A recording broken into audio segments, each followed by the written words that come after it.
ಇನ್ನು ಕದನ ವಿರಾಮದ ನಂತರವೂ ಕೂಡ ಪಾಪಿ ಪಾಕಿಸ್ತಾನ ತನ್ನ ಬುದ್ಧಿಯನ್ನ ತೋರಿಸಿದ್ದು ಇದೇ ವಿಚಾರಕ್ಕೆ ಸಂಬಂಧಪಟ್ಟಂತೆ ಪಾಕ್ ವಿರುದ್ಧ ಸಿಎಂ ಒಮರ್ ಅಬ್ದುಲ್ಲಾ ಕಿಡಿಕಾರಿದ್ದಾರೆ. ಕದನ ವಿರಾಮದ ನಂತರವೂ ಸ್ಫೋಟದ ಸದ್ದು ಕೇಳಿಸಿದೆ.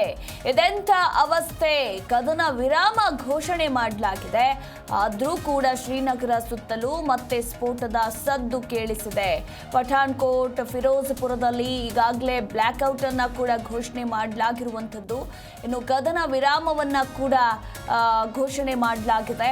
ತದನಂತರವೂ ಕೂಡ ಪಾಕಿಸ್ತಾನ ದಾಳಿಯನ್ನ ನಡೆಸಿದೆ ಅಂತ ಹೇಳಿ ಟ್ವೀಟ್ ಮೂಲಕ ಸಿಎಂ ಒಮರ್ ಅಬ್ದುಲ್ಲಾ ಇಲ್ಲಿ ಆಕ್ರೋಶವನ್ನ ಹೊರಹಾಕಿದ್ದಾರೆ.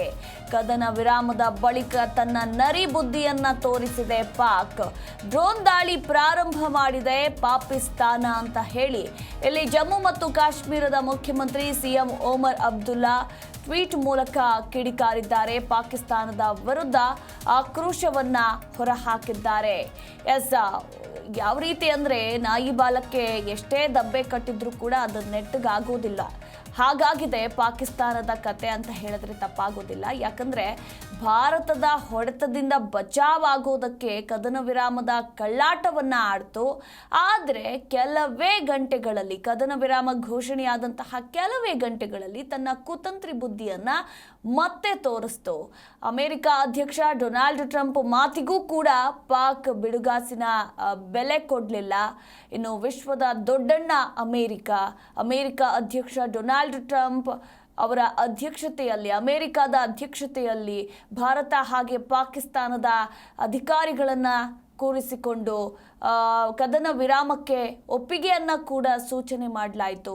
ಆದರೆ ಕದನ ವಿರಾಮದ ಘೋಷಣೆ ಆಗ್ತಾ ಇದ್ದಂತೆ ಸುಮ್ಮನೆ ಇರುತ್ತೆ ಅಂತ ಅಂದುಕೊಂಡಿದ್ದಂತಹ ಪಾಕಿಸ್ತಾನ ಆದರೆ ಸುಮ್ಮನೆ ಇರಲಿಲ್ಲ. ಮತ್ತೆ 3 ಗಂಟೆಗೆ ತನ್ನ ನರಿ ಬುದ್ಧಿಯನ್ನು ತೋರಿಸ್ತು. ಈ ಮೂಲಕ ಟ್ರಂಪ್ ಮರ್ಯಾದೆಯನ್ನು ಕೂಡ ಅಂತಾರಾಷ್ಟ್ರೀಯ ಮಟ್ಟದಲ್ಲಿ ಪಾಕ್ ಹರಾಜಿಗಿಡ್ತು ಅನ್ನೋ ಚರ್ಚೆ ಕೂಡ ಆಗ್ತಾ ಇರುವಂಥದ್ದು. ಪ್ರಧಾನಿ ಮಾತನ್ನು ಕೂಡ ಧಿಕ್ಕರಿಸಿರೋ ಪಾಕಿಸ್ತಾನ ಸೇನೆ ಮತ್ತೆ ಭಾರತದ ಮೇಲೆ ದಾಳಿಯನ್ನ ಮಾಡುತ್ತೆ.